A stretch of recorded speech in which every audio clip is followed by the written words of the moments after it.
De retour sur notre plateau de ETV Éco, je suis maintenant en compagnie de Jean-Laurent Lugien, le lauréat de la 3e édition du Startup Weekend. Le Startup Weekend, c'était au Crêpes des Antilles-Guyane de vendredi à dimanche. Les concurrents avaient 54 heures pour concrétiser leur projet et nous, on était sur place.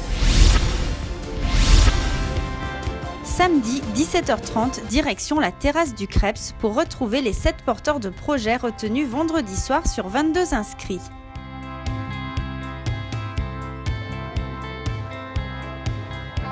Ils travaillent déjà depuis 24 heures dans la bonne humeur et l'entraide. Des équipes qui se sont constituées avec les candidats dont le projet n'a pas été sélectionné la veille. C'est un événement très riche, on va dire, en émotions, en matière grise. On apprend beaucoup de choses. Depuis ce matin, 8 h, nous sommes là. On n'a pas encore fini. Le projet, il est encore à l'état d'ébauche. On a pas mal modifié le projet d'origine.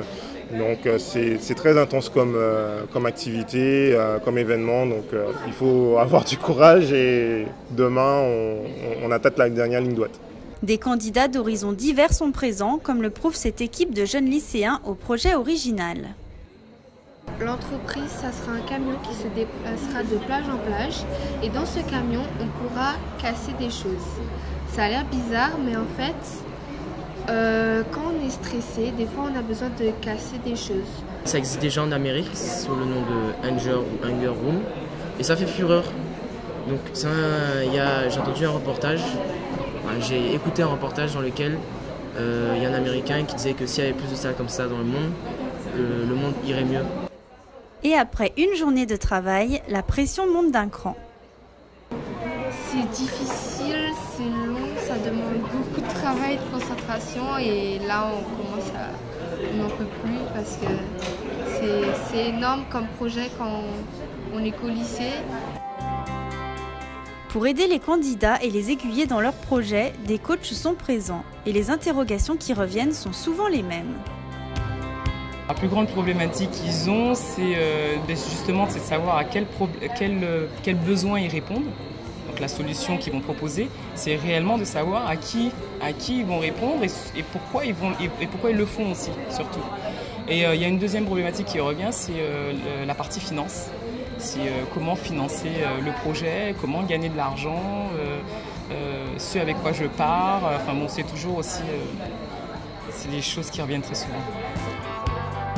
Certains ont même déjà pensé leur projet bien en amont.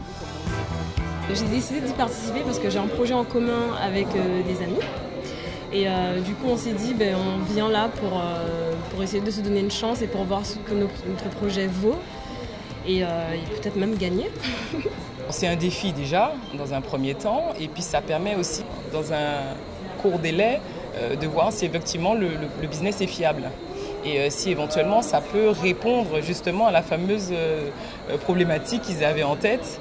Et la plupart du temps, oui, on y répond. Après, c'est très enrichissant parce qu'effectivement, on se retrouve avec des personnes complètement inconnues qui ne sont pas du tout du milieu de la même activité. Et du coup, on a tout plein d'idées qui émergent. Vraiment. Et puis, du coup, la plupart du temps, vous arrivez avec une idée qui était bien précise dans votre tête et vous repartez avec quelque chose complètement de chamboulé et de revisionner, revisiter. Et du coup, on sort de très très beaux projets à la fin du week-end. Venue en soutien, Régine Jean-Charles avait remporté la 3e place l'an dernier avec son projet de spa Botanica. Le Startup Weekend, pour moi, c'était un moyen de confronter un petit peu mon projet à un public, donc un public à la fois de professionnels et de particuliers, et voilà, de rassurer donc mes idées et puis de présenter très rapidement, donc en 54 heures, un modèle économique de mon projet.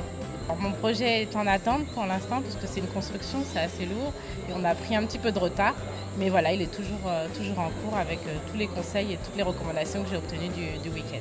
Aujourd'hui, j'ai décidé de rendre l'appareil, parce que ça m'a quand même beaucoup aidé. Et donc, je suis là parmi les porteurs de projets pour les aider à préparer leur modèle économique, à ne pas tomber dans les pièges dans lesquels j'ai pu tomber, et puis à gérer leur stress pour pouvoir présenter au mieux leur projet devant les professionnels. Un jury composé de 7 acteurs du monde économique guadeloupéen qui ont eu 1 minute dimanche soir pour juger chaque projet. La victoire permettrait à tous les candidats d'avoir une chance d'avoir le pied à l'étrier plus rapidement. C'est un incubateur comme un autre. Après, si ça fonctionne, j'en serais ravie. Mais si ça ne fonctionne pas, j'aurai aussi les bases pour pouvoir modifier et créer autre chose. Le lauréat de cette année a remporté un chèque de 1 500 € et sera suivi par une équipe de professionnels. De quoi donner envie de se lancer dans l'aventure. Jean-Laurent Lugien, bonsoir. Bonsoir. Vous êtes donc le lauréat de cette 3e édition du Startup Weekend, mais qui êtes-vous vraiment? Je suis électricien de formation, BTS domotique, et j'ai eu envie de participer au Startup Weekend afin d'exposer mon projet. Justement, parlez-nous un petit peu de ce projet. Qu'est-ce que c'était exactement? En fait, il est en lien avec la domotique en service des personnes à mobilité réduite et nos seniors, afin de leur apporter sécurité et surtout répondre à un besoin fort d'autonomie. D'accord, justement, vous parlez d'un besoin fort en matière d'autonomie. Est-ce que vous pouvez développer davantage? De quoi est-ce qu'on parle exactement? Ça s'inscrit dans le cadre du service à la personne, donc tout ce qui pourrait apporter assistance au public, comme lui donner la possibilité d'être moins dépendant. Je prends le cas d'une personne tétraplégique qui souhaiterait ouvrir sa porte. Donc je lui installe un système qui permet de l'ouverture de sa porte, le balisage de son couloir, tout ce qui peut l'aider, faire descendre son placard, tout ce qui pourrait l'aider dans ses tâches quotidiennes en fait. C'est quelque chose qui existe déjà ailleurs qu'en Guadeloupe? Oui, ça existe ailleurs, mais on a un souci, c'est que les gens ont une appréhension sur ce genre de système, mais il n'est pas si coûteux que ça. Donc il faut juste trouver le moyen de l'adapter à l'usager. Vous justement, qu'est-ce que ça vous a apporté de participer au Startup Weekend? Ça m'a apporté une grosse remise en question, puisque lorsqu'on est dans son projet, on a le guidon, la tête dans le guidon, donc on ne voit pas les choses, on n'apprend pas à s'ouvrir. Là, ça m'a permis de m'ouvrir un peu plus et d'explorer d'autres pistes.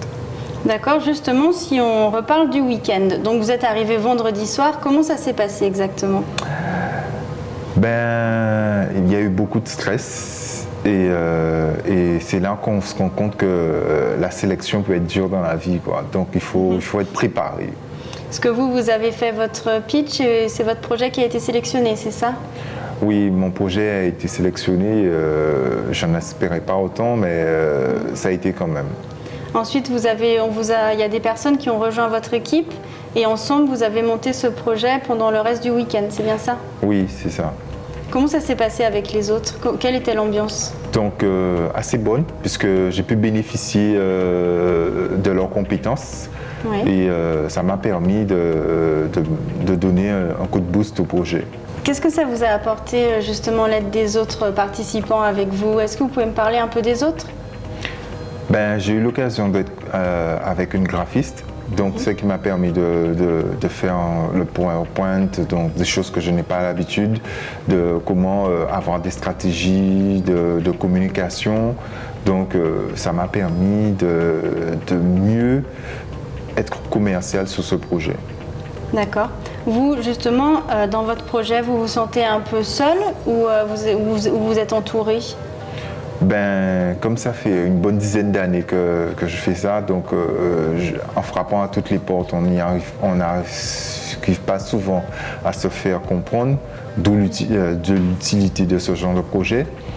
Donc j'espère avec la couverture de Startup Weekend et d'où la place de lauréat permettrait aux collectivités en place d'avoir un œil sur ce genre d'activité.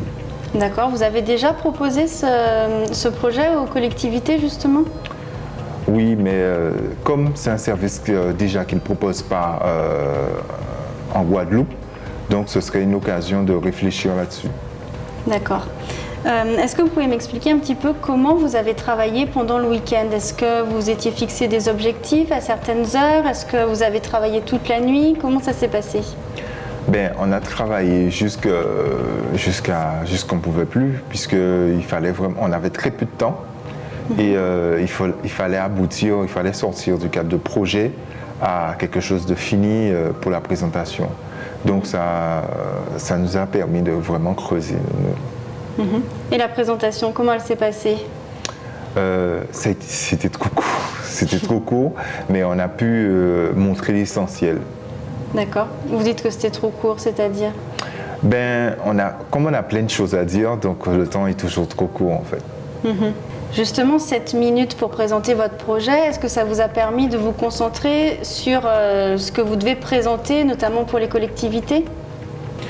Oui, ça m'a permis d'être un peu plus concis, moins technique, et afin de leur apporter la partie pratique du projet. D'accord. Là, donc pendant ce week-end, vous avez travaillé en groupe. Il y avait d'autres groupes qui travaillaient à côté de vous. Est-ce que c'est quelque chose qui vous a boosté, qui vous a motivé? Oui, puisque tout le monde veut que son projet soit le meilleur. Mais c'est ce qui était formidable, c'est qu'on n'est pas resté chacun de son côté. Donc on a pu bénéficier d'autres compétences, même si on n'était pas du même groupe. Ça, j'ai trouvé ça assez formidable dans cette expérience. Justement, vous, ça vous intéresserait de faire partie de groupes comme ça, de travailler dans des pépinières d'entreprises ou pas du tout? Oui, effectivement, puisque c'est toujours bon d'être confronté à d'autres idées, donc ça vous permet d'évoluer. D'accord. Et il y avait des coachs aussi, ça vous a bien aidé? Oui, puisqu'on a pu bénéficier de l'expérience des coachs, puisqu'il y a certains coachs qui ont déjà participé à la Startup Weekend, donc ils connaissent un peu le fonctionnement, donc ils ont pu nous aiguiller au mieux. D'accord. Là, aujourd'hui, quelle est la prochaine étape pour vous? Vous avez remporté donc cette 3e édition dimanche soir. Maintenant, quels sont vos projets?